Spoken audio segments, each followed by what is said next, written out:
Ravi de vous retrouver sur Arte. Bienvenue pour ce nouveau numéro du Dessous des cartes. Vous avez sans doute déjà entendu parler du fameux septième continent qui serait constitué de tous nos déchets plastiques qui finissent dans les mers du globe. En réalité, il existe 5 zones d'accumulation massive de plastique que les scientifiques appellent des gyres, qui sont dues au courant et qui poussent les plastiques à s'accumuler dans le Pacifique, l'Atlantique, l'océan Indien et la mer Méditerranée. À elles toutes, ces masses de plastique forment ce qu'on appelle le septième continent. Dans ces zones, la quasi-majorité des morceaux de plastique sont invisibles, de 1 à 5 mm, ce qui fait que les poissons les absorbent. Certaines projections alertent d'ailleurs sur le fait qu'au rythme actuel de pollution, il y aura d'ici 2050 plus de plastique que de poissons dans les océans. Alors aujourd'hui, on a voulu vous raconter la géographie, mais aussi et d'abord l'histoire de notre addiction au plastique. Et cette histoire, elle commence au 19e siècle en Occident. Le plastique est né avec la société industrielle. En 1862, le Royaume-Uni, première puissance économique au monde, organise une exposition universelle à Londres. Le public y découvre cette médaille faite en parkésine. La toute première matière plastique, un polymère semi-synthétique, vient d'être inventée. En 1933, naît le polyéthylène, le plastique le plus consommé dans le monde aujourd'hui. Celui dont on fait, entre autres, les sacs jetables et les bouteilles de soda. En 1938, aux États-Unis, la société Dupont de Nemours invente le nylon qui bientôt remplace la soie des bas. Les matières plastiques se multiplient et elles changent la vie de tous les jours. Après 1945, le plastique, désormais fabriqué à partir de pétrole, se développe avec la société de consommation. À partir des années 60, l'industrie pétrochimique produit en masse ce matériau léger, fiable, solide et hygiénique, coloré, joyeux, moderne, le design et la mode s'en emparent. Omniprésent, irremplaçable plastique. Regardez la croissance exponentielle de la production mondiale depuis 1950. Et en 20 ans, la demande mondiale s'est emballée. Pour y répondre, l'industrie a produit plus de plastique depuis 2000 que toutes les années précédentes combinées. Alors aujourd'hui, où en sommes-nous? En 2018, environ 400 millions de tonnes de plastique ont été fabriquées. Meubles, vêtements, fenêtres, pneus, jouets ou cartes de crédit, nous consommons du plastique sous toutes ses formes partout sur la planète. Il nous est désormais devenu indispensable en Occident, mais pas seulement. C'est désormais la Chine, avec près d'1,5 milliard d'habitants et sa forte croissance, qui tire la demande mondiale. Le pays représente à lui seul 30% du plastique fabriqué dans le monde. En une décennie, la Chine a triplé ses capacités de production pour rattraper puis dépasser les régions qui dominaient ce marché jusqu'alors. L'Amérique du Nord arrive à présent en deuxième position, suivie de l'Europe. Et cette hausse de la production n'est probablement pas terminée. Selon WWF, la production mondiale pourrait passer de 400 à 550 millions de tonnes d'ici 2030, notamment à cause de la demande croissante des pays émergents qui vont rattraper leur retard. Prenons l'exemple de l'Arabie saoudite. Le royaume développe justement son secteur pétrochimique pour alimenter le marché asiatique en plein essor. À Jubail, sur la côte du golfe Persique, la compagnie nationale Saudi Aramco et son partenaire français Total construisent ainsi l'une des plus grandes usines pétrochimiques du monde. Une opération hyper rentable, car le pétrole tout proche des champs de Manifa et Safaniya est l'un des moins chers au monde. Ainsi, à l'heure de l'urgence climatique, c'est un paradoxe, le plastique promet de beaux jours à l'industrie du pétrole.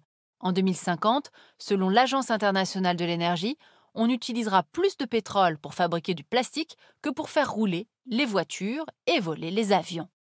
Mais nous allons voir maintenant que notre consommation de plastique est déjà devenue folle. Nous en produisons toujours plus pour en jeter toujours plus. Intéressons-nous précisément à cette problématique des déchets plastiques. La poubelle terre contient plus de 6 milliards de tonnes de plastique usagé qui ont été produits depuis 1950. Et aujourd'hui, la moitié de ces déchets plastiques, ce sont nos emballages.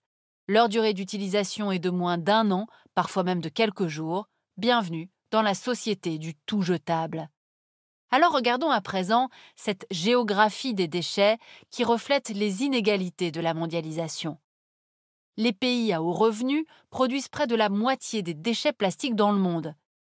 Les pays émergents les plus avancés, la Chine en tête, sont responsables d'un bon tiers de ces déchets, alors que les pays à bas revenus comptent seulement pour 18% de cette production. Résultat, certains pays riches exportent une partie de leurs déchets les plus sales, vers la Chine et vers Hong Kong principalement jusqu'en 2017, mais depuis 2018, Pékin a interdit ce commerce qui s'est détourné vers des pays d'Asie du Sud-Est. Malaisie, Vietnam, Thaïlande, Indonésie, Philippines ont vu leur importation de détritus plastiques exploser. Mais les capacités de retraitement de ces États sont inadaptées.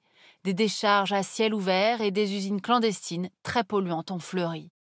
Alors, refusant de devenir les poubelles de l'Occident, ces pays ont décidé de renvoyer des containers remplis de vieux plastiques au Japon, en Europe et en Amérique du Nord, ce qui a évidemment tendu les relations diplomatiques. Conséquence, la Convention de Bâle qui interdit les flux de produits dangereux a été amendée en 2019 à l'ONU, permettant ainsi aux États de refuser les plastiques non recyclables sur leur sol. Une avancée, mais qui ne résout pas tous les problèmes. Car chaque année, selon WWF, 100 millions de tonnes de déchets, soit un tiers des plastiques usagés, ne sont pas récupérés et atterrissent dans la nature. Conséquence, un environnement pollué par le plastique partout dans le monde, et c'est ce qu'on va regarder maintenant. Voici la carte des pays côtiers qui rejettent le plus de plastique dans les océans. Plus la couleur est foncée, plus ces rejets sont importants. La Chine, premier producteur mondial de plastique, rappelons-le, est le pays qui pollue le plus. Elle est suivie par l'Indonésie. L'Inde a pris des mesures pour limiter ces rejets, mais ne les maîtrise pas encore.